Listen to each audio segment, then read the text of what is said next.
Welcome to the holiday episode of the Streetscape Show, brought to you by Xanadu and the Streetscape magazine. I'm your host, April Trupiano, and we are going to visit some tiny towns.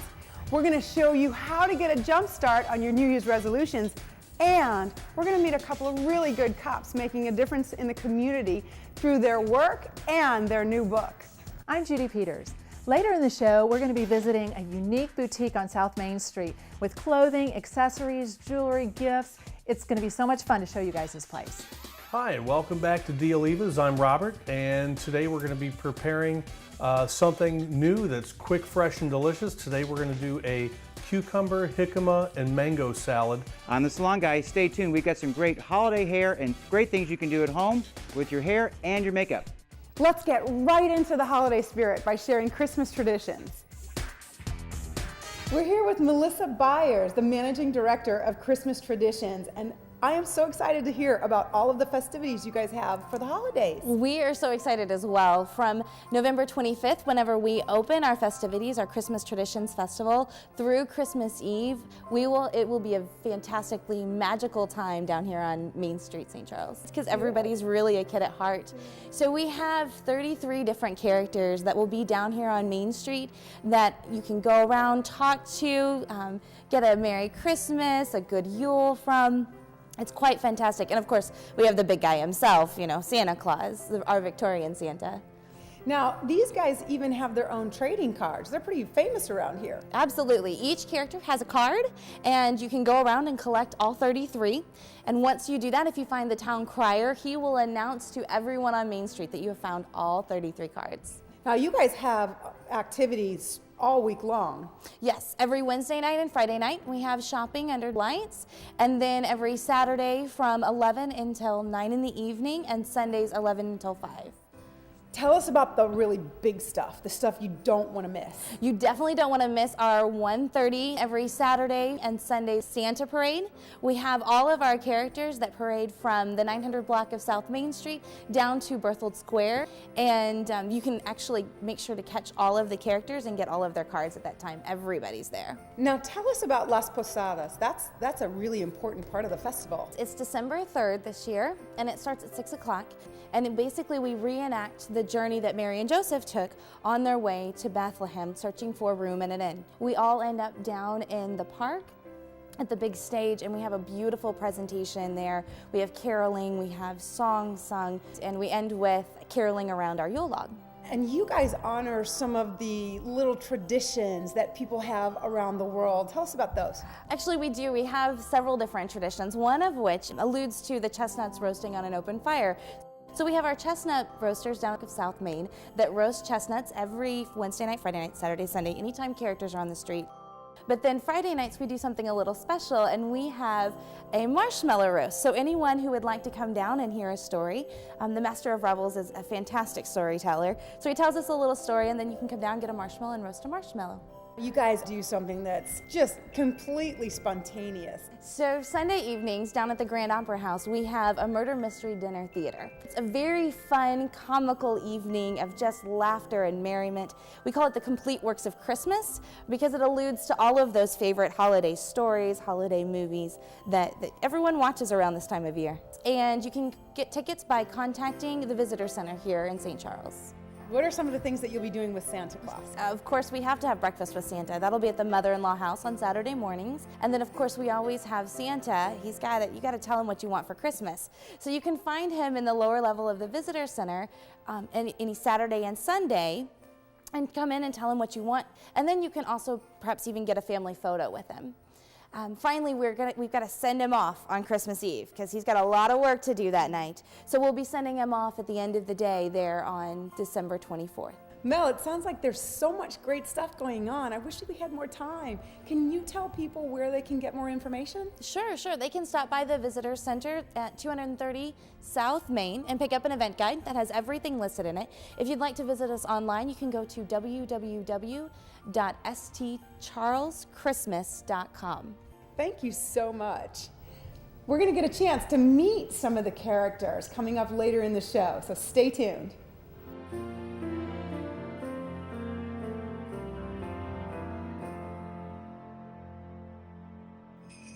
Internationally renowned celebrity Jack Frost here. Now, I'm sure you all know the song, Walking in a Winter Wonderland. Well, of course, winter does not become a wonderland without me. Who brings the cold? Who brings you your white Christmas? That would be this guy right here. And I'm wishing you and yours season's freezings. Quick, fresh, and delicious. Today we're going to do a cucumber, jicama, and mango salad. We've decided to prepare this from this cookbook, the Cancer Fighting Cookbook. This recipe, we're going to slightly modify it to include some Olívas products. We're going to prepare this salad using 1 cucumber, 1 jicama, 1 mango, the juice of about half of a lime, about 3 tablespoons chopped mint, and about a 1/4 teaspoon of salt. And we're going to start by peeling the cucumber. My wife is much faster at this than I will ever be. So yeah, now next we're gonna seed this cucumber by cutting it in half, and then I just take a spoon and scrape out the seeds from the middle. We're gonna try to dice it into about 1/2-inch pieces. Next thing we're gonna do is we're gonna peel the jicama. And the really neat thing about the jicama, it has a taste and a consistency very similar to water chestnut. So it's light, it's mildly sweet, and it just has a fantastic crunch to it. The jicama, we're gonna chop this up into about the same size pieces as the cucumber. Next thing we're gonna do is we're gonna peel our mango and chop that up. When I'm choosing my mangoes, I like to choose them a little on the firmer side. They tend to be a little more tart. Whenever I'm adding mango to a dish that has salt and or a vinegar, something that adds a little bit of acidity to it, I just enjoy it more. Next thing we're gonna do is we're gonna mince up about 3 tablespoons of fresh mint. Next thing we're gonna do is we're gonna cut this lime in half, and I'm gonna add the juice of half of a lime to about a 1/4 cup of the Olívas pineapple balsamic vinegar. And then we're gonna add about a 1/4 teaspoon of salt to the vinegar and lime juice mixture. It's a lighter salt. It's gonna dissolve really easily into this vinegar and juice mixture. And I'm just gonna pour this over the top. And then all we're gonna do is we're going to toss this mixture together. I think this dish is best left to marinate for about 2 hours. And then serve this up alongside a piece of tilapia or black cod or a piece of chicken breast. I think you're really going to enjoy it. Merry Christmas, everyone. This is Frontier Santa talking to you today. I'll be in St. Charles to help celebrate the Christmas spirit. I am approximately 200 years old. Yeah, I know I don't look it, but I am. So please come down and share all the happiness with everyone. Merry Christmas, everyone. Oh, and by the way, I'll be watching you. We're here with Lake St. Louis Police Chief Mike Force and Captain Chris DiGuiseppi, and they've written the book, The Light Bringer. Now tell me a little bit about Police Officer Alan Crane. He's our main character. We wanted to develop a character that was the epitome of a police officer. He's empathetic. He's bothered by these incidents that he comes across that are tragic in nature when he deals with death, and he tries to comfort other people. How do you come to write a fiction book with faith-based undertones? Well, you know, we talked about this for quite a few years before we actually wrote the book. Each time there'd be a tragedy, we'd talk about it a little bit, and we'd talk about writing this down, that maybe we could help somebody someday. 3.5 years ago, that time came. We said, that's it, we're writing it down. I don't know that we knew what the product was going to be, but it wound up as being the light bringer. It was those times when we sat with those people who've lost loved ones. They start asking you the questions, why did this occur? And after so many years, you start asking that of yourself. It prompted us and inspired us to do something about that, to write the book, and hopefully, you know, the message in the book will get out to some of those people who struggle with that grief and pain. What is the message of the book? There's two, I think, that are very important. One is that there's a walk that we're all going to take when we leave this portion of our life. The complexity and the length and the difficulty of that walk is going to be in large part determined by what we've done during this portion of our life. The second one, I think just as important, maybe more important for some. It's important we do learn to forgive ourselves and get back on that right path. You know, being in police work for 20 years, I've seen a lot of compassion. I've seen a lot of times where the real emphasis of the job revolves around helping people. And it's kind of the concept of the man behind that badge. He or she, their mothers and their fathers, their sisters and brothers, they have children at home. One of the things you don't see typically on the TV shows or in the movies and such is how that affects that person, that police officer, after they go home. Many of these circumstances really do affect us. I mean, I remember getting a call in the middle of the night. A rather elderly woman. Her husband had passed away in the middle of the night. I went over to see if I could comfort her. That was about 12:30 at night. I sat with her until 9 o'clock the next morning and listening to the wonderful life that she had lived with her husband. You know, I really think that if there's something that we can do as police officers that go beyond catching the bad guy, that's really what it is. It's helping people like that. It's very important to Chris and I both that people understand that we really are human beings. We really do care about people, and we really are there to help them. The basic concept of community policing is that the police don't catch people red-handed. You need to have that community outreach. You need to have the community actively involved in assisting you with basically catch the bad guys and such. The best side of that comes when you're preventing the bad guy from coming. And that takes a very wide network and a very good partnership with the community. We have a Citizens Police Academy, which is a short course that introduces people to policing, gets them involved with what we do, and gives them a basic understanding of why we do it the way we do it. We're very big in the schools. We have, I believe, the best DARE officer on the face of the earth. We have our Police Explorer program. It goes through the Boy Scouts. We also have our crisis intervention training, crisis intervention teams. In order for people to get the book, where can they go? How can they get their hands on this book? That's a great question. That's carried by Amazon. It's also Barnes & Noble. It's in all the local bookstores. You guys have a really beautiful trailer that gives people a preview. Yep. What's the website for that? www.thelightbringerbook.com. Thank you for being here, and really thank you for the book, because I really appreciate the message that you guys are sending out. Well, thank you. Appreciate it. Hi, I'm Miko. And I am Mikkel. He's my brother. We're Christmas elves, and we're from this place called Scandinavia, where it's really snowy, but now we work up at the North Pole. And I'm in charge of the naughty and nice list. And I help with the reindeer sometimes. Yeah, mostly cleaning up. Well, never mind. Merry Christmas! We're here with Dorothy and Jerry Boshiers, Trains on Main, a big part of the Christmas traditions here on Main Street. Dorothy, tell me about Trains on Main. Well, this is our first year to participate in it. We usually have our layout down at Frenchtown Museum, but we had the opportunity to bring it in here, and we have 75 feet of train layout, different themes. Our new one this year is the Polar Express. Each year we try to have one new theme. We always have the Victorian theme, Christmas theme, and we're quite pleased to be here. Tell me, how long did it take, and was it just you two? Besides the two of us, we had 5 volunteers that would come down and help put the track down and put the houses and things out and just put it together, and I couldn't have done it without them. It was probably close to between 140 and 150 hours that we all put in on it. It's a part of Christmas traditions, and it's great that people get to come enjoy it, but there's also a bigger purpose. Yes, this is a fundraiser. We've been doing this for the Frenchtown Museum for the last 8 years, and it's a fundraiser for us. It's a very nominal fee. It's $2 for adults and $1 for children, 3 to 12. We get a lot of men in their late 50s, 60s that come in and they'll look at it and say, you know, I had a train like that when I was a kid. I wonder what my mother did with it. It probably ended up in a garage sale somewhere. So where can people find you when they're down here celebrating the holidays? Our train station on Main is at 222 North Main, and we will be open the same hours as Christmas traditions. So if Christmas traditions are going on, then we're here. Well, thank you, Dorothy, and thank you, Jerry.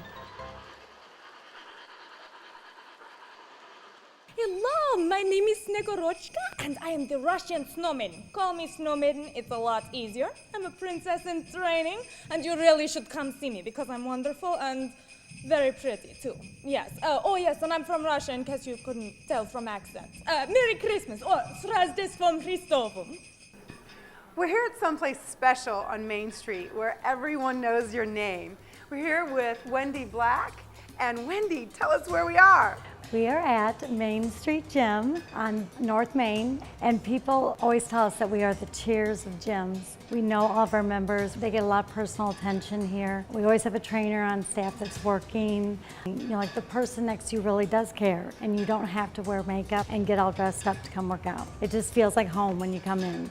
You know, in keeping with the cheers and the group hug sort of atmosphere around here, you guys do a lot for the community, don't you? We have found that everyone that walks through that door has a story. And if you just take the time and learn their story, there is so many areas you can get involved in. We have been involved with organizations like the MS, Parkinson's Association, Habitat for Humanity, and we're involved with the patient advocacy right now. So we do try to do our part. What is it that has people come back? What do they love? Well, I think because I try to have a genuine enthusiasm for the working out and show people it doesn't have to be mundane, it doesn't have to be boring, and they don't have to spend hours in here. You know, if they can give me 30 minutes. A lot of my clients are busy executives, so I just put them through their workout and send them on their day. I teach the boot camp, Karen teaches classes at night, and Marcel teaches the 20-minute ab class, and John is the rocket Gibraltar for the gym. So we have a wide variety of trainers. How was it better to work with a personal trainer?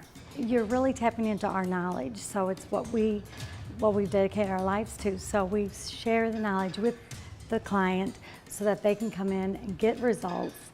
That's really what we preach, you know, so we don't really tap into the fads so much. It always comes down to eating right and exercise. We concentrate more on what's going to get the results for the person. You don't want to wait until something happens to where you have to start working out.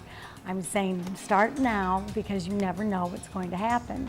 It helps with stress level, if nothing else, just for the stress level, which it leads to so many problems.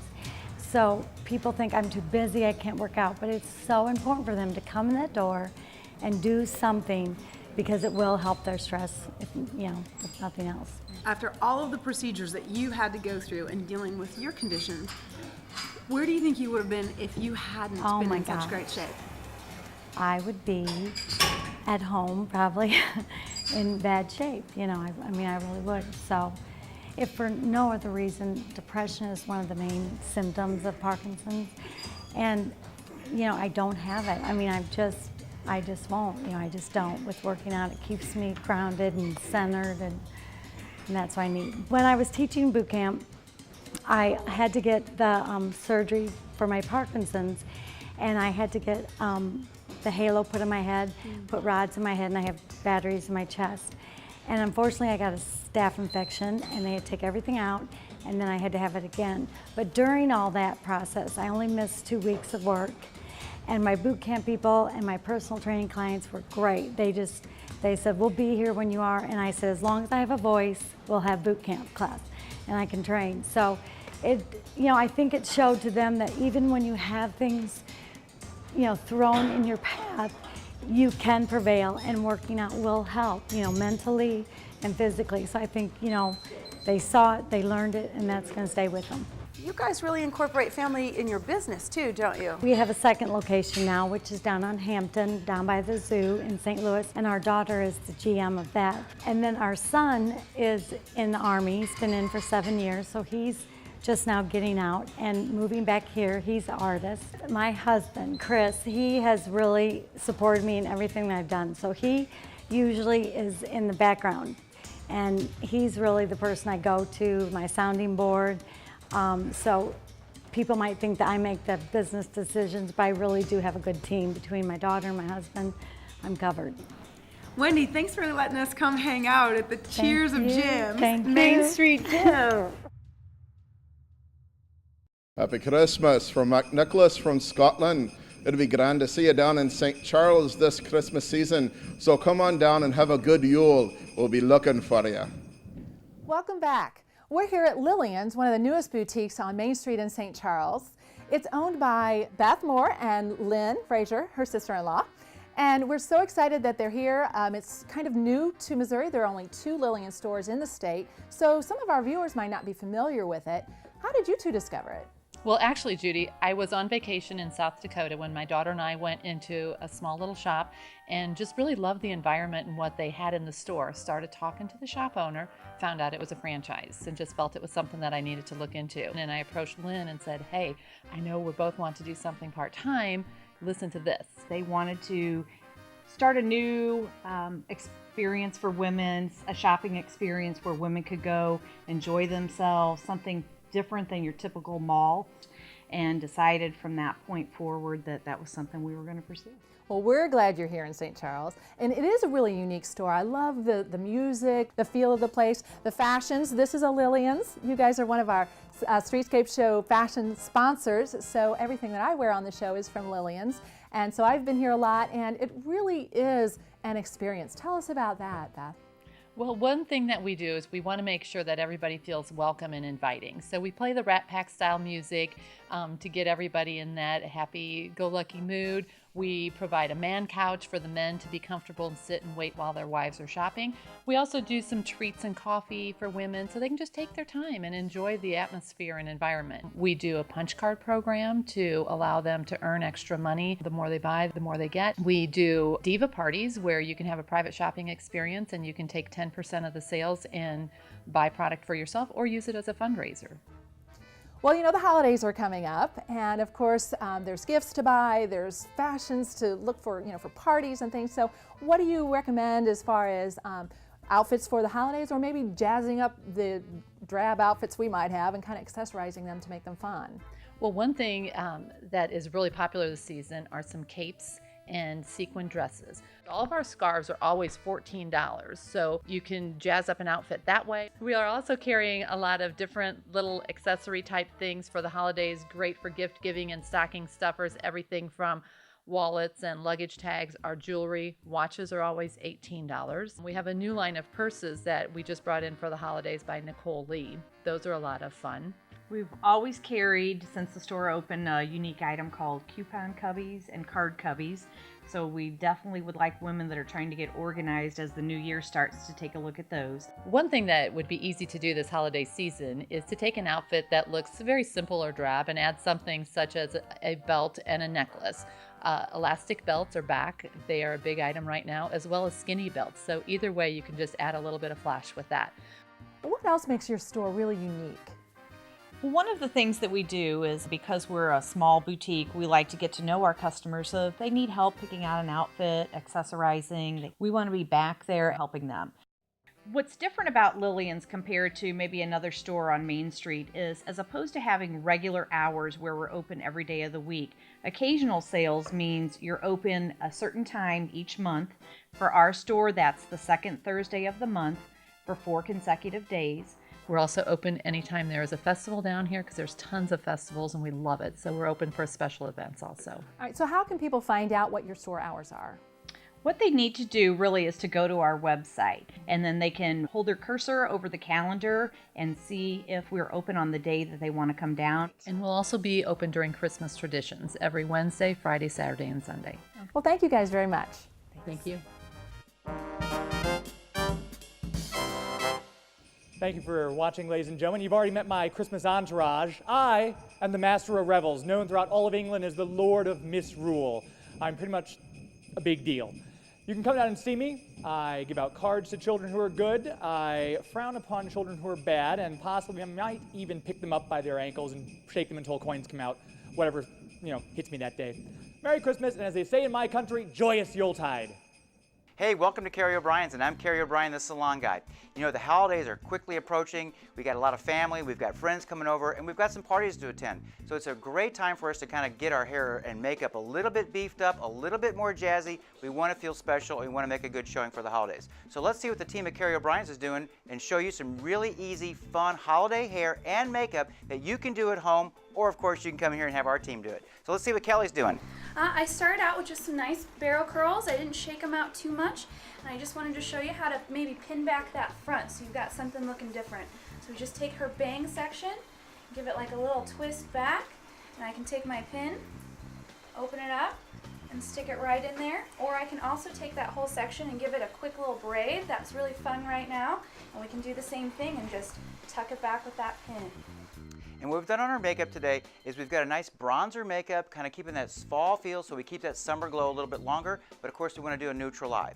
So thanks, Kelly. That was fun for a little braid. She'll finish your braid up. Let's see what we've got over here with Angela. So we started with that Diva curl. Now the Diva curl is kind of a more Hollister feel, beach wave, whatever you want to call it to the hair, but more actually working the natural curl and bringing it out.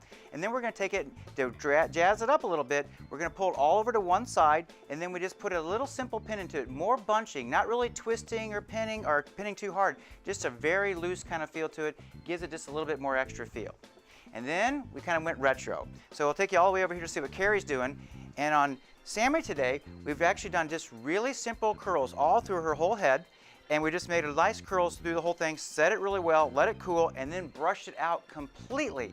And then you can see it's got a nice kind of a 40s kind of feel, kind of a Verona Lake feel. And we've done a really neutral little eye, but a little bit strong with the eyeliner, and a very strong lip. So very light on the makeup, but a very strong lip going on. And she's gonna do a little simple twist and open her face back up and keep our retro feel. So we've got 3 simple looks that we can do right for the holidays, perfect for your little parties, perfect for gatherings, and you feel a little bit special. Got a nice, pretty dress on. It's going to look really good with your hair. I'm Cary O'Brien, the Salon Guy, and you can see us at www.caryobrien.com or in the Bogey Hills Plaza on Zumbell Road. That's it for this episode of the Streetscape Show, brought to you by Streetscape Magazine and Xanadu Publications. I'm your host, April Trupiano, and you can find me at apriltrupiano.com. And from all of us to all of you, happy holidays.